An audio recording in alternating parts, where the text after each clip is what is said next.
Good morning, everyone. My topic for today's oral presentation is about black holes and singularities. Now, black holes have fascinated humans for decades. They've inspired so many theories, films, and research aimed at making sense of these mysterious black masses that exist among us in the universe. But among all of these ideas, which theories about black holes have actually been proven and disproven so far? Although there is a lot of mystery and speculation surrounding them, an abundance of research has resulted in a significant understanding about how black holes operate.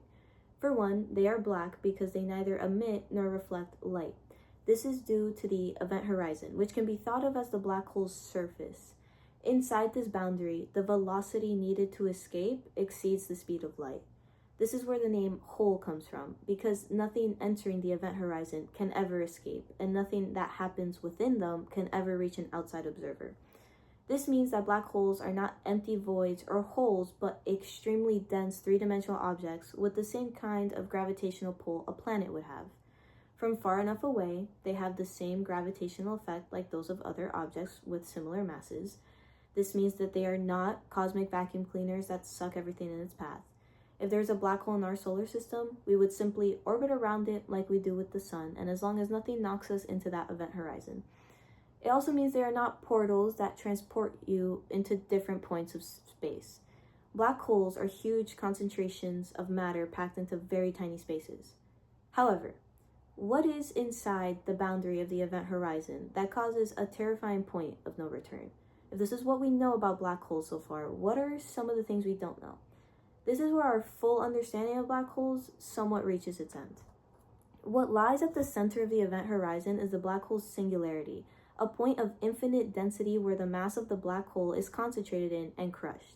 If anything were to pass the event horizon and into this extremely dense area, it would never come back out. Their extreme gravity bends the fabric of space and time, creating phenomena that not only challenges our current understanding of physics, but also breaks the rules of physics regarding gravity, because there is a sign of infinite value. Scientists cannot use or perform meaningful calculations with infinity, so we cannot use the current laws of physics to predict what happens at the singularity within black holes.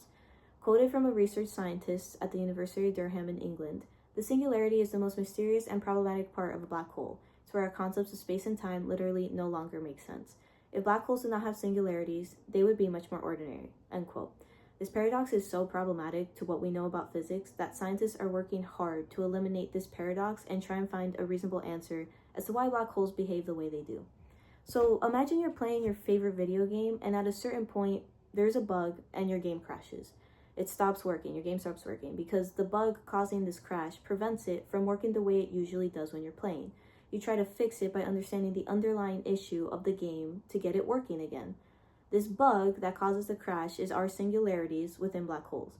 It crashes and prevents our universe from functioning the way we thought it would. However, physicists are still having trouble finding a reason to explain our universe's crash. So, singularities in black holes are major mysteries, and some new rules of physics must be used to explain them, which we do not have. So, in addition to being a boundary of space and time, the singularities within event horizons are also a boundary of our knowledge. Although we need something better than our current rules of physics to explain these mysterious areas of black holes, we should be thankful that we live nowhere near a singularity in space.